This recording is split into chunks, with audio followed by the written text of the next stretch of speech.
Bonjour à tous, je vous propose aujourd'hui de faire un petit feedback sur mes salamandras Algira.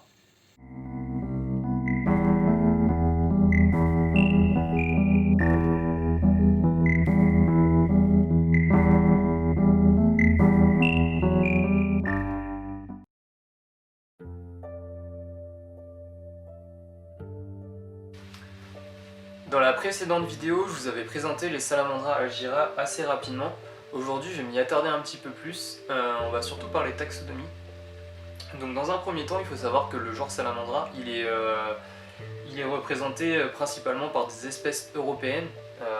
C'est un petit peu le bazar d'ailleurs parce qu'il y a plusieurs sous-espèces, plusieurs sous-genres, et tout ça en fait c'est réparti sur l'ensemble de l'Europe.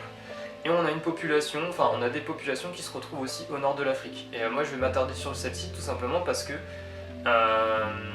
ces populations-là, c'est les populations qu'on peut avoir en élevage sans forcément passer par un certificat de capacité et du coup légalement quoi, même si c'est pas si simple à trouver. Donc nous on va s'attarder sur le sous-genre Algendra qui est originaire du Maroc. Et on retrouve parmi ce sous-genre 4 sous-espèces, ou maintenant 5, je vais y revenir un petit peu plus tard. Donc 4 sous-espèces qui sont réparties sur le Moyen Atlas, en gros, enfin dans les parties montagnardes du Maroc. Et moi en fait mes salamandres que j'ai ici, l'éleveur qui me les a vendues en tant que Salamandra Algira splendens. Et en fait j'ai appris récemment sur un forum, donc une personne m'a fait signe sur la localité de mes individus.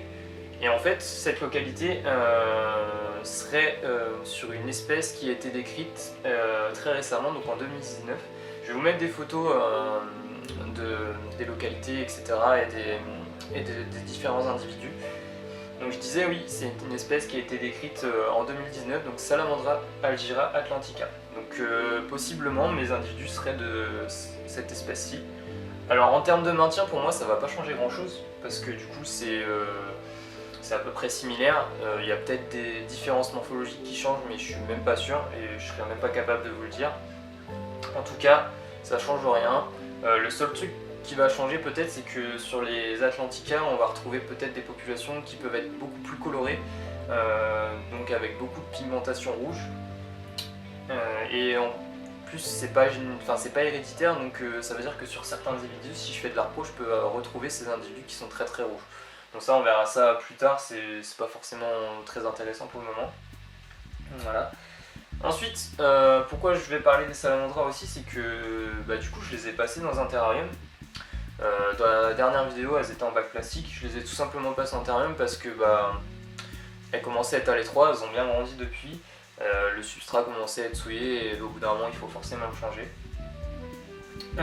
Chose qui a changé aussi pour elles, c'est que vu que j'en ai 3, je me suis attardé sur le sexage un petit peu et j'ai pu les sexer et du coup j'ai affaire à 2 mâles et une femelle.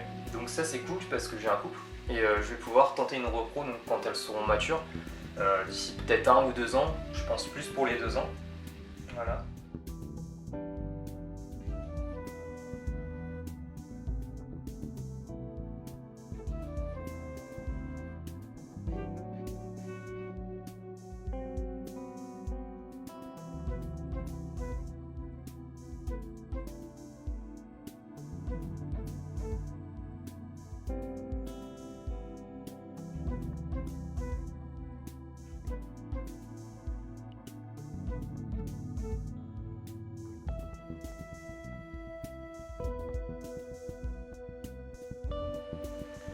Donc voici le terrarium que je leur ai préparé.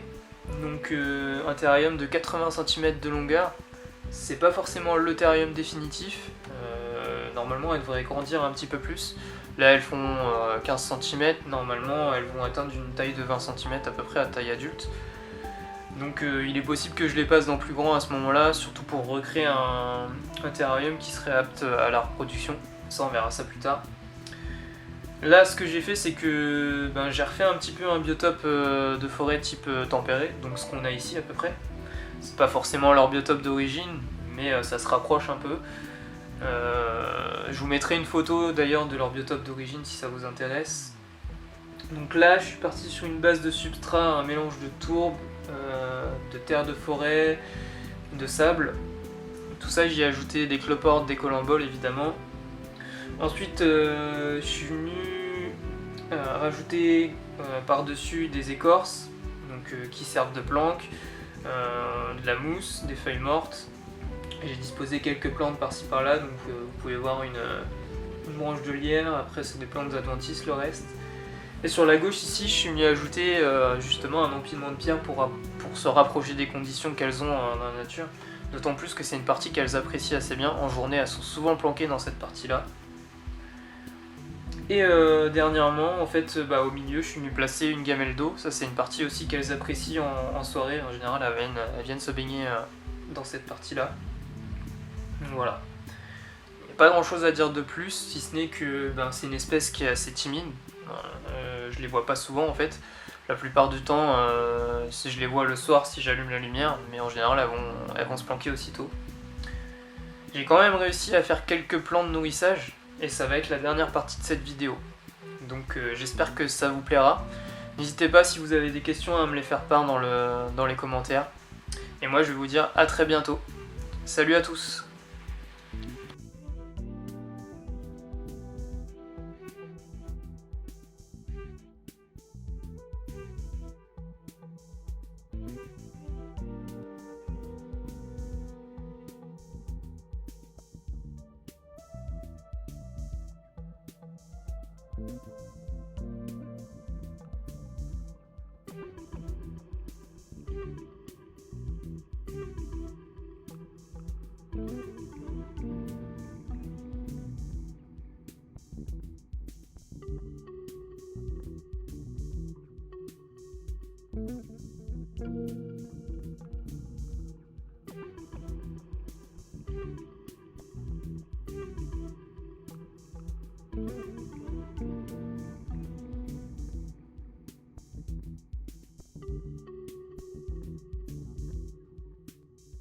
Thank you.